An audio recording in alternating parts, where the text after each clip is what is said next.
Hello Reformers and welcome back to A Clash of Kings. Now, when we left off, we were defending the Weeping Town from the likes of the Reach. Yeah, they've done a lot of damage here so far. As you can see, I've done one additional round just to get us rid of another 200 units, and we're now going to go in for the final round.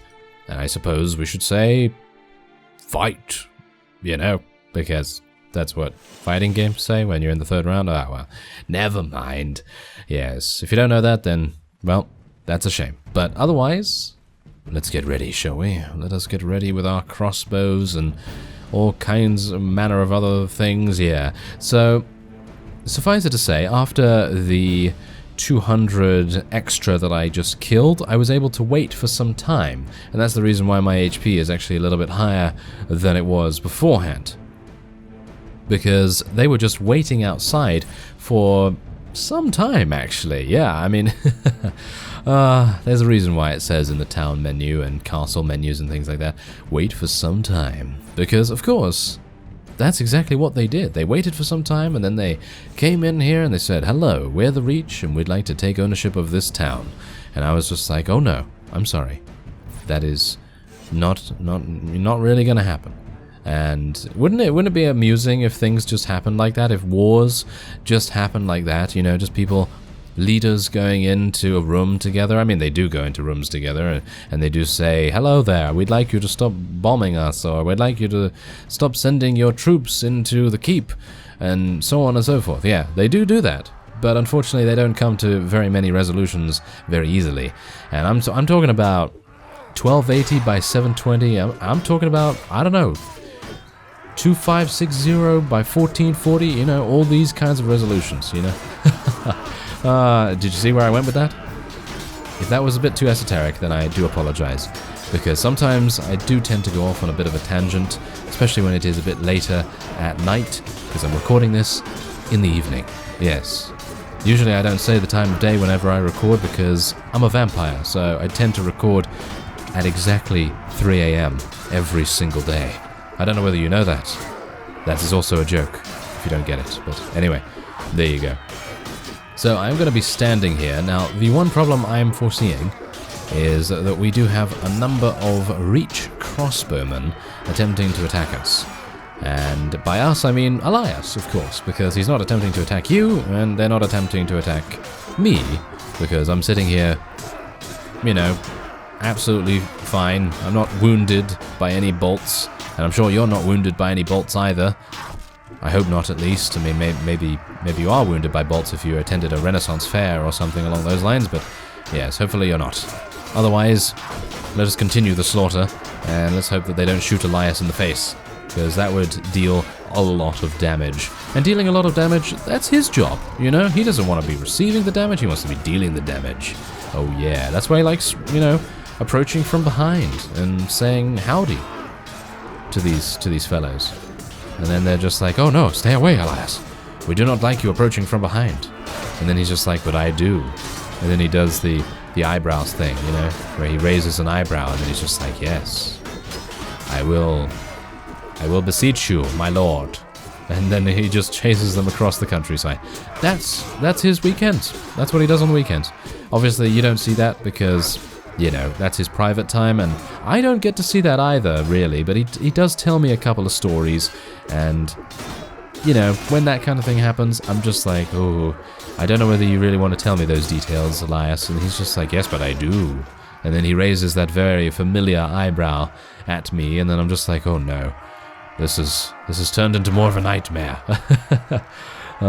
Of course, that is all one big long joke. I shot that guy in the shoulder. I'm sure he does not appreciate it. He is now dead, so I suppose he's not going to be appreciating much for, well, I was going to say for very much longer, but he is actually dead, so I suppose he's not going to be appreciating anything anymore. So I guess that is to be expected. But anyway, let's hopefully have this guy stop dilly-dallying around, and maybe, just maybe, he's going to try and come up here and eat this halberd. Yes, look at that halberd. It's ready. It's ready for the thrusting. Oh, no, it's ready for guarding. Oh, well, never mind. Okay, I'm going to shoot that guy in the face. Yes, that's what you get. How about a couple more? Would you like a couple more? Maybe? No? It's a buy one, get one free sale. If only. If only. If only I could just shoot one bolt and it would count as 2. That would be pretty cool.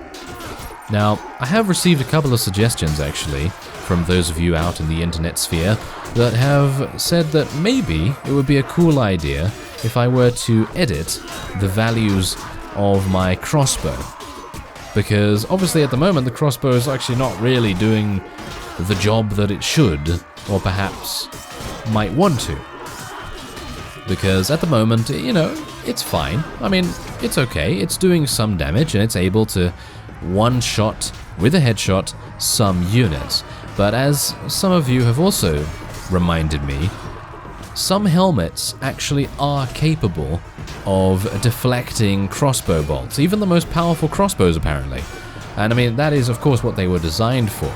So it's very interesting. Thank you very much for letting me know about that, because obviously I was just like, well, if it's a extremely powerful crossbow, and I'm talking maybe ballista level here, obviously a ballista is a siege weapon, so it's much more likely to kill someone instantly, but anyway, point is, I was just thinking that maybe it would be a good idea, maybe just to raise the piercing damage just a little bit. I don't want to raise it by too much, because I don't want to, you know, one-shot anyone with a body shot or anything, because I think that's too overpowered, of course. But being able to headshot, for example, this guy? Oh, okay, never mind. Okay, for example... okay, no. For example, this guy. No? Okay. Elias, could you headshot someone, please? I'm trying to make a point here, Elias. Could you please? He seems to be failing me at the moment. There you go. So, for example, headshotting someone like that and being able to kill them instantly. But obviously, it really depends, because some of these guys, you know, they might be wearing helmets that are capable of deflecting crossbow bolts. So, who am I to say that this crossbow should certainly 100% kill every single time it does a headshot? So, I'm not entirely sure whether I should or whether I shouldn't, but from what I can see, maybe it would be an idea. I don't know. But as you can see, we currently only have 37 units remaining, and I guess we'll see how it goes.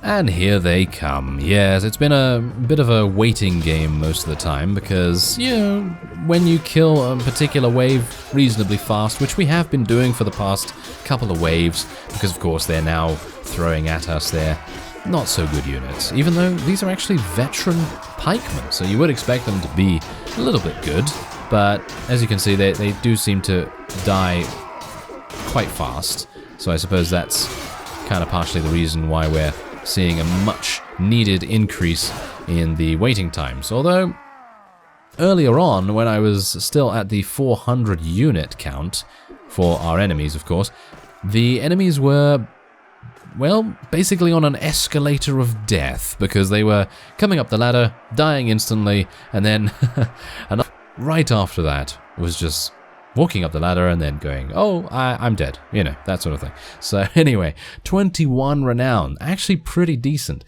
I was able to kill 89 in this particular one, which is pretty nice. And as you can see, our casualties are nothing because, well, they just weren't able to get anywhere. You saw the action, nothing was happening, and now hopefully we will be able to take as many of these guys prisoner as possible. Oh no, they're all escaping. They all escaped? Are you serious? Wow, I'm really surprised about that. Okay, well, anyway, at least we do get to take a huge amount of loot. As much loot as I would like, at least, because I don't really want to take too much, because most of these start depreciating in value pretty harshly, whereas these torso pieces, they're going to sell for a pretty decent sum, so I'm happy with that. And otherwise, oh, apparently Lord Julian Swan was wanting to come over here and help us, but it's a bit late. Thank you. Yeah, he was a bit late. Oh well, never mind. Okay, so I can sell that torso piece, can sell that torso piece, and wow, there's really not that much here in terms of the amount of money that the merchants have. That's kind of weird. Usually they have quite a lot. I mean, I know in Hull, they actually have a pretty large amount, but I suppose that might be because I've been buying a huge amount of food there, so that might make a difference. Okay, well, let's have a look here. Ooh, that is a... Oh my. I would love to take this. And not just because of any siege reason, but just because it has the... Well, my favorite statistic, my favorite ability for a weapon to have, and that is for it to be able to crush through blocks. But it is 2,000 coins, and I don't know whether I can really justify that. Can I? Now, that is actually something that is very interesting. What has currently gone on is that I joined the Westerlands, and then I gave them a bunch of vassals, you know, by taking Riverrun, and now I've joined Dragonstone, and I've given them a couple of vassals as well, so it seems everyone is consolidating in these, you know, really big factions, and obviously the Reach already has a very, very big contingent of vassals to speak of, so it's not really, you know, I don't really need to give them any, do I? And we now have a Stormlands vassal who is attempting, hilariously enough, to take the Weeping Town from us. Now, of course, because we've already kind of seen the majority of the siege defense and how much we've been able to do here, I'm actually thinking of is that really not possible? Oh, that's kind of sad. I was really thinking that I might be able to tell my units to charge in here, but it seems like they are unable to, or just don't want to, or what's actually going on here? Follow me, everyone. No? Ah, that's sad, because I really badly wanted to go over there and meet them on the fields of battle, because technically, you know, it would be kind of turning into a bit of a field battle then, and I think that would be kind of fun. But anyway, yeah, seems like that's not going to happen, and we're just going to have to do this the old-fashioned way, and we're going to... Well, I don't even know what to do here. Oh, look at that. 63 damage headshot, not dead. 79, however, and he is dead. Very strange. Aren't they the same kind of unit? I'm not entirely sure about that. Oh, and of course I miss. Really? Come on. I hit everything else. Well, not everything else, but I hit quite a few other shots. But never mind. Kill him. Yes. Yes, overheads. All the overheads. Okay, I'm gonna run now. Run. Yes, let's see if they actually chase me. Wouldn't it be amusing if they chase me? They are actually chasing. Okay, so let's do this. Okay, I have a fence. It's it's a very powerful fence. You can't jump over it, but look at me. I am the fencing master. Do you see what I did there? Yes. Fencing, fence. Okay. Anyway. I mean, you could say that I have a very good defense. Wow. Okay, I'll let myself out. That was painful even to me. Anyway, we are going to hopefully eliminate these guys. No, you're not going to be doing a thrust on me. Thank you very much. There we go. Come on, eliminate him. Yes. Wow, these are actually Stormlander Knights. I did make that shall we say observation beforehand in a previous episode where Stormlander Knights really aren't very good in terms of the gear that they have. I mean, I think the gear has primarily gone to the Stormlands Hammermen because they are really good. They have a very, very heavy armor set and really, really large and very effective weapon as well.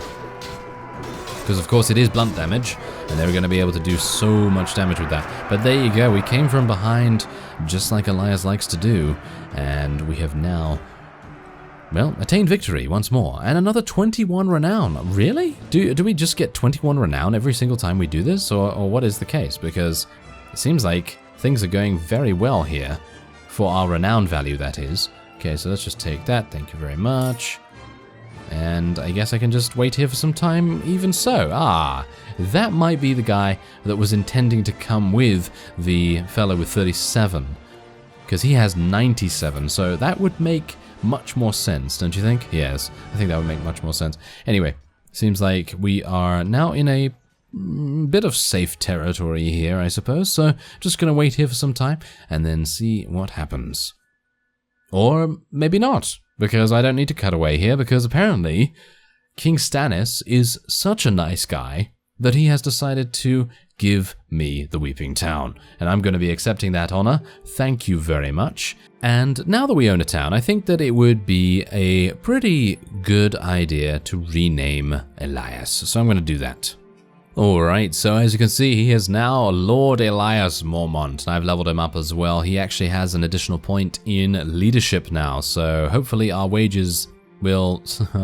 They're still very crippling, aren't they? They are still very crippling, but it's okay.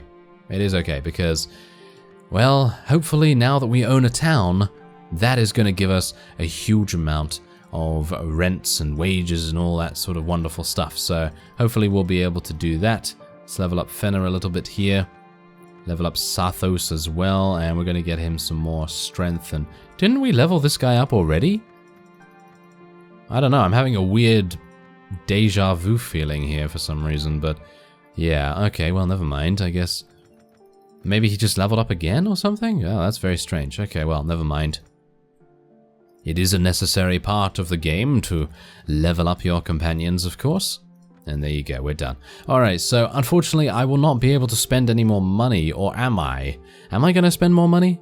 I mean, I'd love to be able to get some more household guards and some more mounted sergeants. I'm going to level up some more of these because they are fantastic. I mean, they may not have the heaviest armor, but they have shields, and that is the main thing that we really, really want to go ahead with in terms of us actually being effective in sieges, you know? So I think that's pretty good. Otherwise, I'm going to be doing some automatic recruiting here, and I think the other thing that we must do is make sure that we have enough money. So I'm probably going to go and speak to our Seneschal in just a second here, and I'm going to see how much we have in our treasury, and then hopefully I can take that out and maybe do something.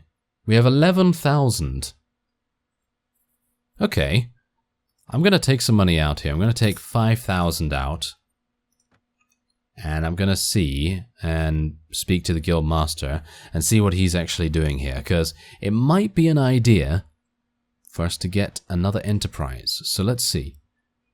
Wow. Our profit would be 966 with an oil press? Let's do it. I don't think that's actually correct. Somehow. I don't think that's actually correct. But who knows? Maybe it is. What? Wait, that's not right. Why is Stony Sept not under sequestration anymore, by the way?